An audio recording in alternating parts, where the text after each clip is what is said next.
हाँ तो चलो विद्यार्थी मित्रों, welcome to Karnavati Vidya Vihar standard 7 विषय सामाजिक विज्ञान।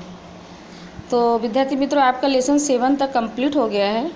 लेसन 8 में आप देखेंगे मध्य युग का दिल्ली दर्शन। मध्य युग में आपके दिल्ली में किस प्रकार का दर्शन था। भगवती बहन उत्तर भारत के प्रथम प्रवास में आई थी। उनको इतिहास का शौक़ था।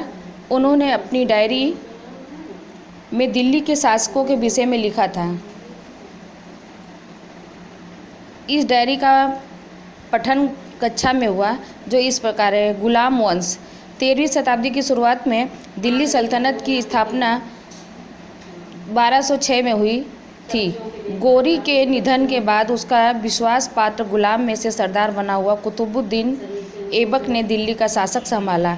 जो उसका कुतुबुद्दीन बना था, वहाँ पे सरदार, अगले नेक्स्ट लेसन में भी पढ़ा था आपने, ऐबक ने दिल्ली का शासन संभाल लिया। साथ ही दिल्ली की गद्दी पर गुलाम वंश की स्थापना हो गई।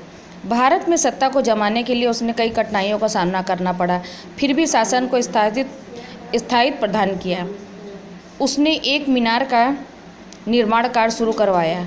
उसके बाद सत्ता पर आने वाले उसके दामाद इल्तुतमिश ने ये कार्य पूर्ण करवाया। ये मीनार यानी कि दिखाई देने वाला मैसूर कुतुब मीनार के निर्माण कार्य में दिखाई देने वाला मैसूर है। कुतुब मीनार के निर्माण कार्य में हिंदू मुस्लिम निर्माण शैली का समन्वय दिखाई देता है। सल्तनत काल में यही राजधानी का स्थल था। तो कुतुब मीनार किसने बनवाया था? इल्तुतमिश ने यह कार्य पूर्ण करवाया था।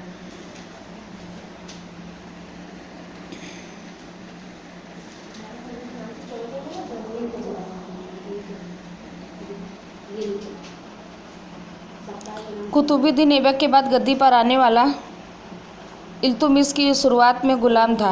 भारत के कई प्रदेशों को जीतकर दिल्ली सल्तनत के साथ जोड़ देने के कारण उसको गुलाम वंश का सच्चा स्थापक माना जाता था। उसके निधन के बाद दिल्ली की गद्दी पर उसकी बेटी रज़िया 1236 में आई। रज़िया दिल्ली की गद्दी पर आने वाली प्रथम महिला थी।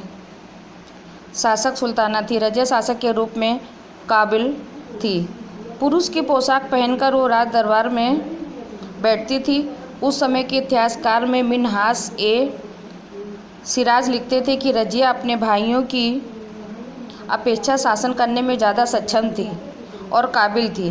फिर भी एक स्त्री होने के कारण उसे शासक के रूप में स्वीकार नहीं किया जाता था।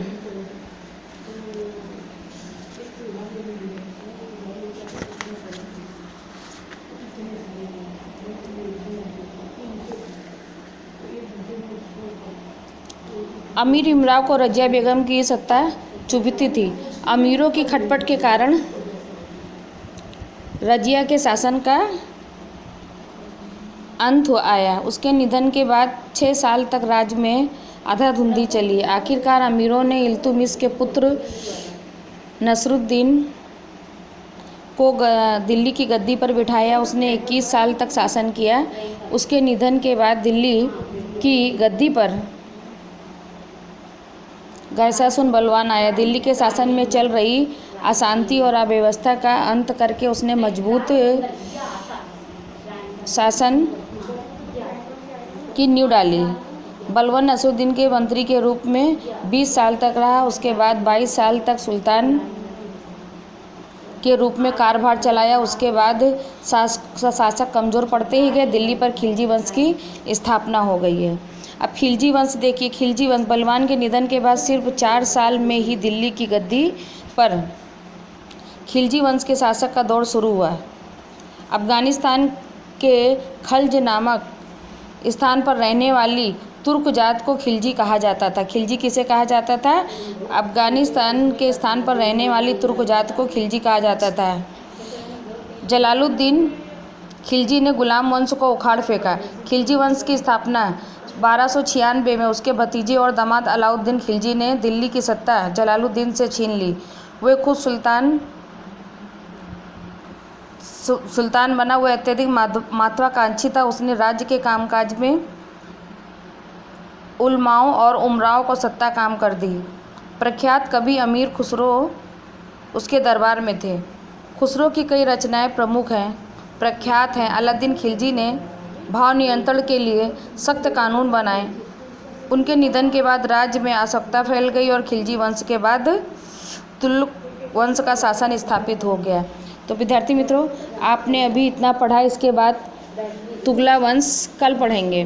तो अभी इसको जितना पढ़ाया उसको पाठ को फिर से पढ़िए आप और अच्छी तरह से, और उसमें जो प्रश्न बनते हैं आपके अभ्यास के, उस प्रश्नों को आप स्वयं हल कीजिए।